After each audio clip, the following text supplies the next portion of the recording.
Hey guys, Dan Hood, Big DH 2000 here. Just making sure the camera's running. Well, by now most of you probably clamoring to see the part one of the build, thinking you have to wait a few weeks. No, you don't. I actually kept that one hidden until I finished this. Um, Here's the Cholla Cactus completed. Okay, I poured resin down it. Okay, sadly, the video I made of the resin pouring um, did not come out well. Didn't come out actually. What I didn't realize is that I hit play and then got busy doing the resin, but I had double hit the button, so it took a picture and stopped. So I got a picture of everything in the background and no video of me actually doing the resin. I went for about 8-10 minutes, did all the resin, got it in the pressure pot, did all of that, and then realized it had never played or never recorded. Anyway, here it is now, all sanded down, nice curve. I kind of designed it to be held here so that the curve is like that, the hand comes over it, and then if you notice, it's also a little bit because of, see, I could have made it like that if I had taken a little more off this fork. I didn't want it like that because I like to hold, when I hold a slingshot, I hold it like that. You can see when I hold it out, the perfect out there. Um,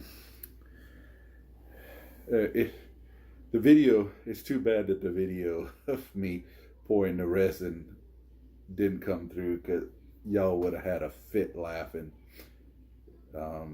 It was my first time pouring resin, and it was my first time using the pressure pot, and everything worked on the pressure pot except for the fact that the safety valve they'd put on it was faulty.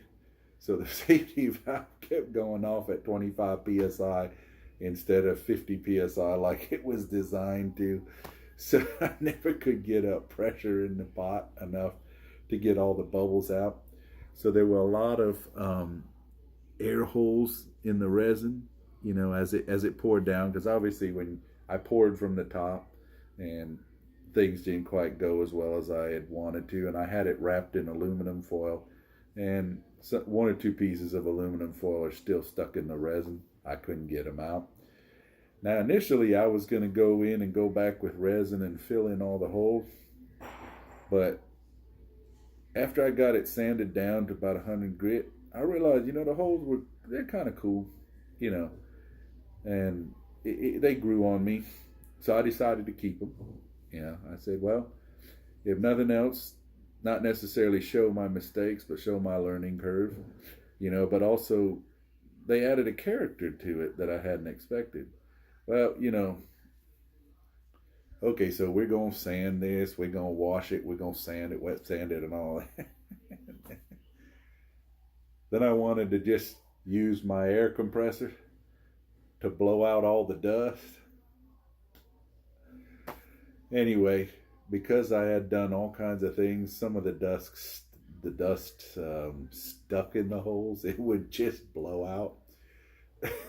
So then I had to put the thing in water for a little bit for all the dust to settle out and then blow it out. It all came out, but it splattered everywhere all over me while it did it, because it had to be wet while it did it.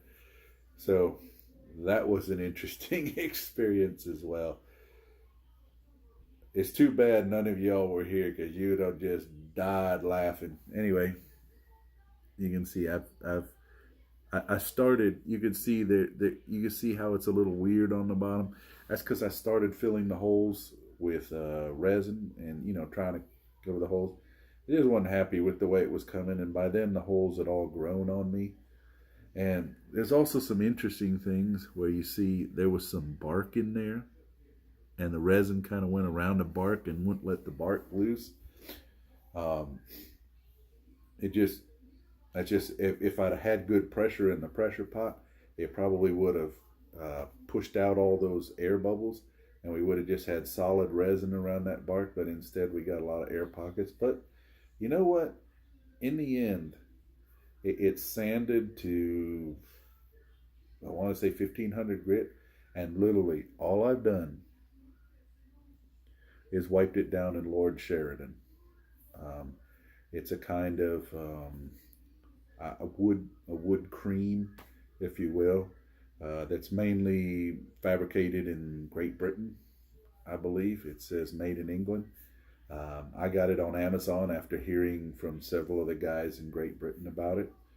And I just wiped it down, brought out all the character of the wood, but at the same time, it's very hard to show the character. You'll have to look at the pictures on Facebook.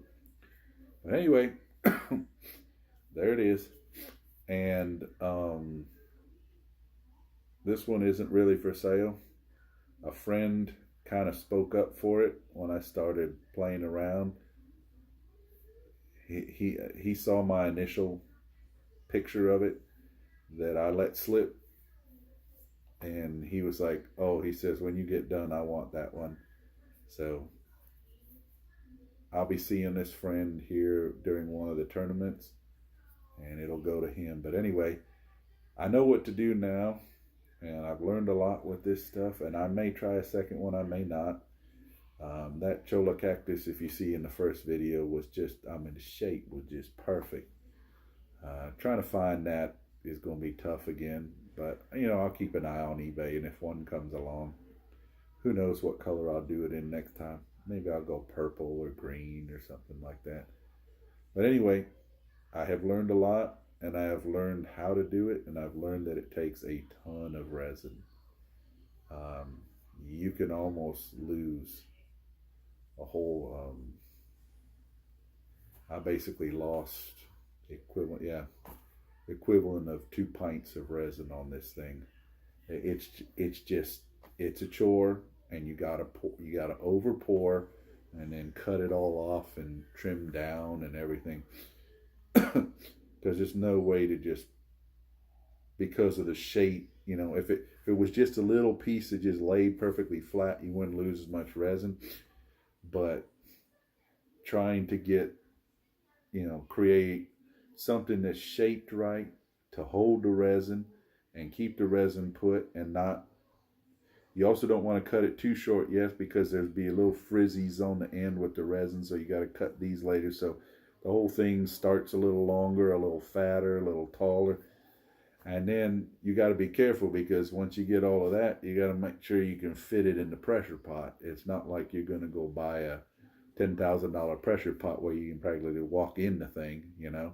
Pressure pot's little, so it's got to fit in it and everything. So it's a bit of a chore, and you either sacrifice resin or you sacrifice product, or anyway, it's just a delicate balance you got to work on. And I might try this once or twice. I saw somebody do something similar to this.